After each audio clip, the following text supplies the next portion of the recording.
मामी की मोहब्बत में भोपाल, गुजरात की सच्ची घटना। नमस्कार दोस्तों, मैं शिवा। अगर आप हमारे YouTube चैनल पर पहली बार आए हैं तो हमारे YouTube चैनल को सब्सक्राइब जरूर करें। चलिए वीडियो को शुरू करते हैं। राहुल और संतोष को जब नर्मदा ने नशे में अपने और सुनीता के संबंधों के बारे में बताया तो दोनों का खून खौल उठा। इसके बाद तो उन्होंने न संबंधों का ख्याल रखा और न दोस्ती का। नर्मदा प्रसाद ने 36 वर्षीय मुंहबोली मामी सुनीता के साथ पहली बार शारीरिक संबंध बनाए तो खुद को जांबाज मर्द समझने लगा।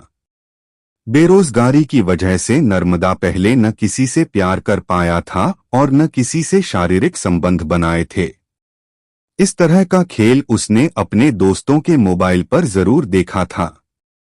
तब उसे लगा था कि यह खेल सचमुच में खेला जाए तो जरूर बड़ा मजा आएगा। सुनीता के साथ उसी की पहल पर जब पहली बार जिंदगी के इस हसीन सुख से रूबरू हुआ तो सुख के इस समुद्र में डूबता तैरता हुआ वह समझ नहीं पाया कि इसमें उसकी खुद की कोई खूबी नहीं बल्कि सुनीता मामी की हिदायतें और सीखें ज्यादा थीं। सुनीता को देखकर कोई नहीं कह सकता था कि वह एक दो नहीं बल्कि 3 बच्चों की मां है। 36 की उम्र में भी उसका अंगन सांचे में ढला लगता था। यह कुदरत की ही मेहरबानी थी, क्योंकि वह फिटनेस के लिए रईस औरतों की तरह न किसी फिटनेस सेंटर या जिम में जाती थी, न ही सुंदर दिखने के लिए किसी ब्यूटी पार्लर में। हाँ, घर के कामकाज जरूर उसे अपने हाथों से करने पड़ते थे, क्योंकि पति की इतनी आमदनी नहीं थी कि वह कामवाली रख लेती। लेकिन पति की कमाई इतनी कम भी नहीं थी कि फांके मारना पड़ता या किसी के सामने हाथ फैलाना पड़ता। भोपाल से सटे औद्योगिक इलाके मंडीदीप में फैक्ट्रियों की भरमार है, जहां आसपास या मध्य प्रदेश के ही नहीं देश भर के लोग काम की तलाश में आते हैं। नौकरी मिल जाने पर ज्यादातर लोग यहीं बस गए हैं। देश की जिन नामी कंपनियों ने यहां फैक्ट्रियां लगा रखी हैं, उनमें एक बड़ा नाम दवा बनाने वाली कंपनी ल्यूपिन का भी है, जिसमें हजारों मजदूर काम करते हैं। उन्हीं हजारों लोगों में एक 37 वर्षीय कुंवर सिंह तोमर भी है, जो फैक्ट्री में नौकरी करते हुए जानता था कि अगर बच्चों और साथ रह रहे भाई राहुल को कुछ बनाना है तो उन्हें बेहतर पढ़ाई मुहैया कराना जरूरी है। लिहाजा वह लगन और मेहनत से नौकरी तो करता ही था, साथ ही शाम को ड्यूटी खत्म होने के बाद पानी पूरी का ठेला भी लगाता था। इससे उसे 300 से 400 रुपए रोज की ऊपर की आमदनी हो जाती थी। सालों पहले जब कुंवर सिंह हरदा जिले के नीमगांव से मंडीदीप आया था तो अन्य लोगों की तरह खाली हाथ था। लेकिन धीरे धीरे घर गृहस्थी की जरूरत की सारी जरूरी चीजें जमा हो गई थीं। पास में कुछ पैसे भी हो जाएं, इसके लिए वह शाम को पानी पूरी का ठेला लगाने लगा था। इस काम में उसे न शर्म आती थी न ही हिचक महसूस होती थी। मिलनसार होने की वजह उसका यह धंधा बढ़िया चल निकला था। मंडीदीप में हर कोई उसे जानने भी लगा था। फैक्ट्री में अपनी ड्यूटी करने के बाद वह देर रात तक पानी पूरी बेचकर इतना थक जाता था कि घर आते ही खाना खाकर बिस्तर पर लुढ़क कर खर्राटे भरने लगता। यह बात कई बार सुनीता को बेहद नागवार गुजरती, लेकिन वह कुछ कह नहीं पाती थी, क्योंकि कुंवर सिंह बच्चों और घर गृहस्थी की बेहतरी के लिए ही अपना खून पसीना एक कर रहा था। पति की इस मजबूरी की वजह से सुनीता बिस्तर पर करवटें बदलते हुए आहें भरती रहती। ऐसे में 12 साल पहले हुई शादी के बाद के दिनों को याद करके सोने की कोशिश में वासना की आग बुझने के बजाय और भड़क उठती। किसी तरह उसे नींद आती तो सुबह जल्दी उठकर घर के कामकाज और बच्चों की तीमारदारी में लग जाना होता। मन ही मन घुट रही सुनीता की समझ में आने लगा था कि अब कुछ नहीं हो सकता। कुंवर सिंह उसके जज्बातों को समझ नहीं सकता। उसे रोज इसी तरह मछली की तरह तड़पना होगा। सुनीता के मन में बार बार यही ख्याल आता कि पति को वह कैसे समझाए कि 3 बच्चों की मां बन जाने से औरत की शारीरिक सुख की लालसा कम नहीं हो जाती बल्कि और बढ़ जाती है। लेकिन यह बात वह कहते कहते रह जाती। ज्यादा बच्चे न हो, पति के कहने पर उसने नसबंदी करा ली थी। इस पूरी कशमकश में अच्छी बात यह थी कि अभी तक उसके मन में पराये मर्द का ख्याल नहीं आया था। शायद आता भी न, अगर नर्मदा प्रसाद का इस तरह उसके घर आना जाना न होता। यह नए साल यानी 2015 की शुरुआत की बात थी, जब एक दिन कुंवर सिंह ने सुनीता से कहा कि होशंगाबाद से भांजा नर्मदा प्रसाद काम की तलाश में उनके घर आने वाला है। नर्मदा को कभी सुनीता ने देखा नहीं था, लेकिन अपने पति की मुंहबोली बहन को वह अच्छी तरह जानती थी, जो कभी कभार उसके यहाँ राखी बांधने आती थी, और अगर नहीं आ पाती थी तो डाक से भेज देती थी। नर्मदा की माँ और उसके पति ने एक ही गुरु से दीक्षा ली थी, इस नाते वह भाई बहन हो गए थे। वे इस रिश्ते का पूरी तरह सम्मान करते थे और हैसियत के मुताबिक निभाते भी थे।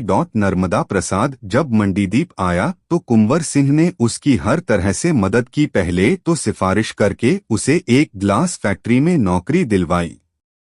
इसके बाद मंडीदीप मोहल्ला वार्ड नंबर 2 में अपने घर के सामने ही किराए पर कमरा दिलवाकर रहने की व्यवस्था कर दी। कुंवर सिंह उसे एकदम सगे भांजे की तरह मानता था।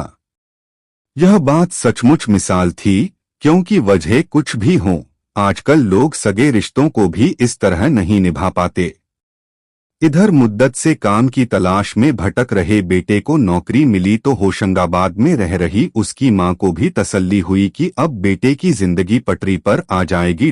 रायसेन में सिक्योरिटी गार्ड की नौकरी कर रहे नर्मदा प्रसाद के पिता लक्ष्मी नारायण ने भी बेटे की नौकरी लगने पर बेफिक्री की सांस ली और मन ही मन सोचने लगे कि 2 साल नर्मदा नौकरी कर ले तो अच्छी सी लड़की देखकर उसकी शादी करके गृहस्थी बसाने की जिम्मेदारी पूरी कर देंगे।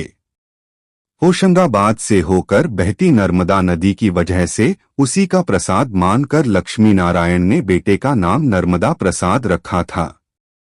तब उन्हें शायद इस बात का एहसास नहीं था कि मंडीदीप जाकर उसकी जिंदगी की नदी एकदम उल्टी बहकर अनर्थ कर डालेगी।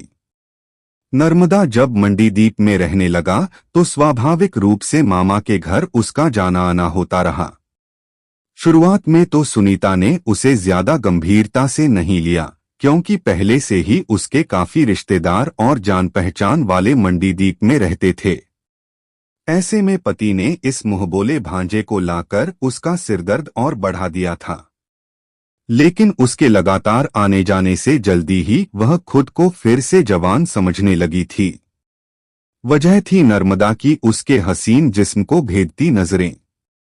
हट्टा कट्टा और खूबसूरत नर्मदा जब अपनी इस मुंहबोली मामी को देखता तो लाख कोशिश के बाद भी वह मन में उठ रहे वासना के तूफान को चेहरे पर आने से रोक नहीं पाता।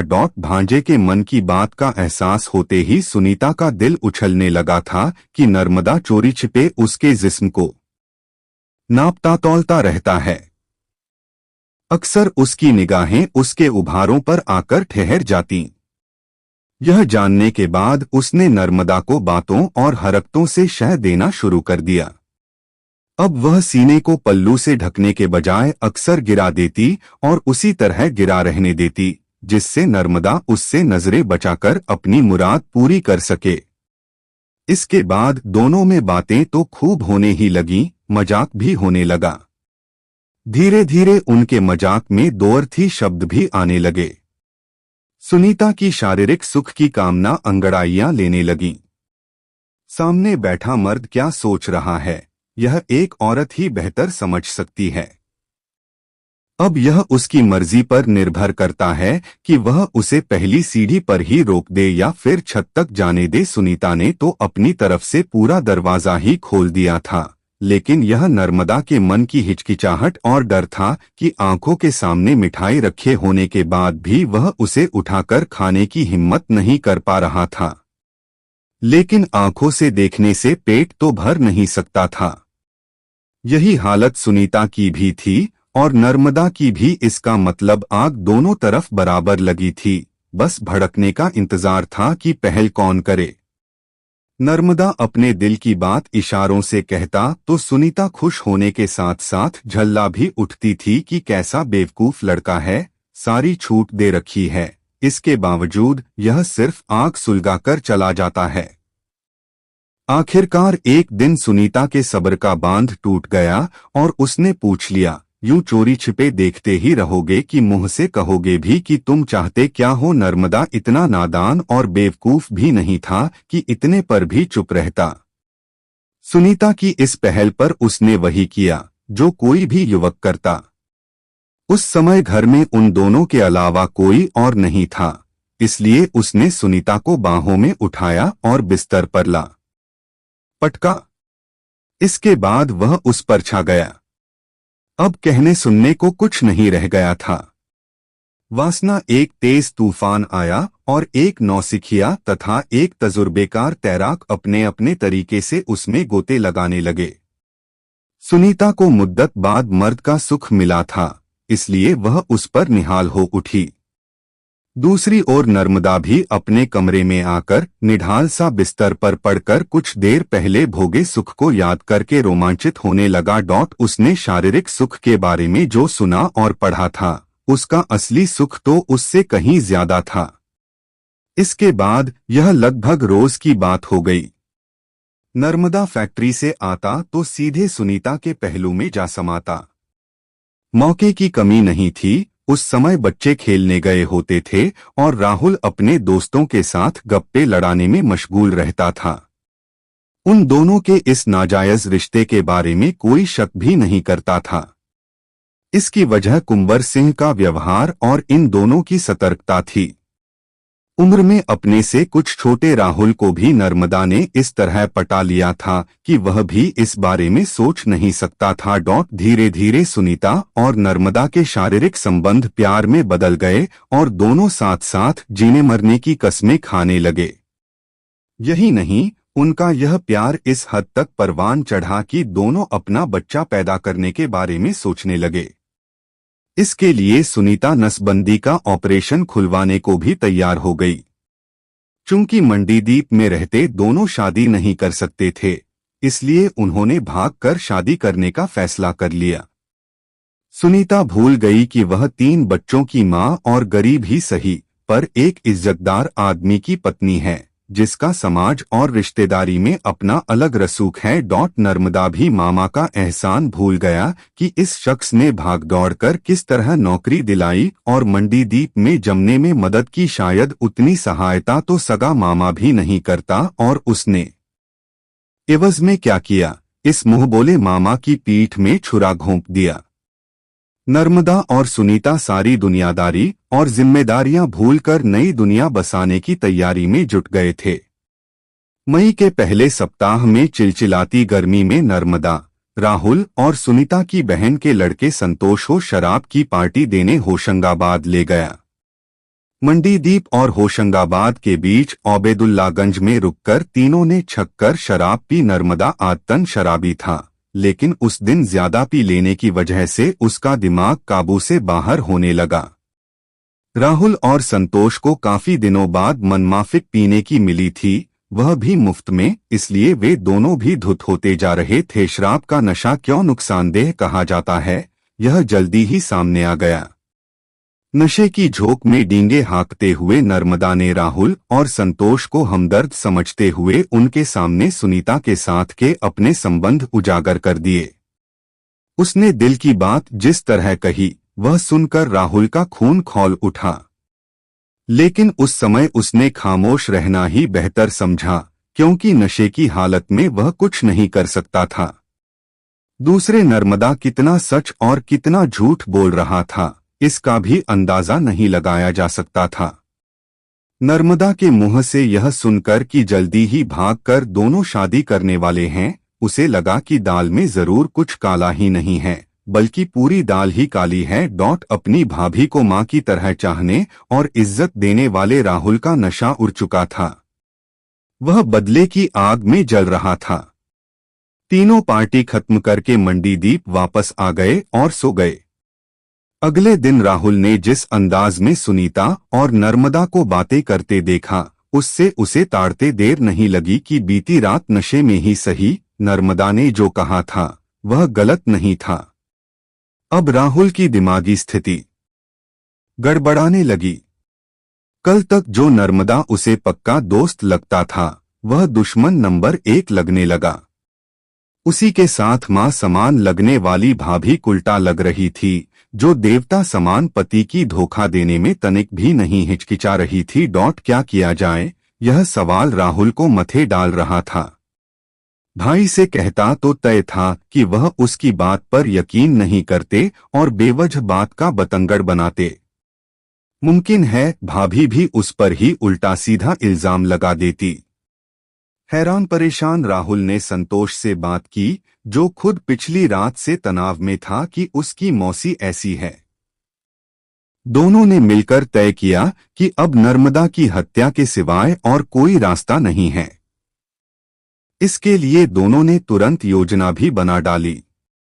शाम के वक्त नर्मदा उन्हें मिला तो दोनों ने ऐसी एक्टिंग की मानो बीती रात क्या हुआ था उसे वे भूल चुके थे, या फिर उससे उन्हें कोई सरोकार नहीं था। इतराते हुए उन्होंने नर्मदा से फिर शराब पिलाने को कहा तो नर्मदा खुशी खुशी तैयार हो गया। तय हुआ कि आज कलियासोत बांध पर चलकर पी जाएं। तीनों बांध पर पहुंचे और पीनी शुरू कर दी। फर्क इतना था कि आज राहुल और संतोष दिखावे के लिए घूंट घूंट पी रहे थे, जबकि नर्मदा को ज्यादा से ज्यादा पिलाने की कोशिश कर रहे थे। नशा चढ़ा तो नर्मदा ने फिर अपने और सुनीता के संबंधों के बारे में बताना शुरू कर दिया। ये बातें राहुल और संतोष के कानों में पिघले शीशे की तरह उतर रही थीं। सुनते सुनते जब यकीन हो गया कि नर्मदा को इतना नशा चढ़ गया है कि वह कुछ नहीं कर सकता, तो दोनों ने एक दूसरे को इशारा किया। इसके बाद वे उस पर चाकू से ताबड़तोड़ वार करने लगे। नर्मदा के शरीर को चाकुओं से गोद कर उसके चेहरे पर एक भारी पत्थर पटका। जब उन्हें तसल्ली हो गई कि यह मर चुका है, तो उन्होंने लाश को वहीं कचरे के ढेर में छिपा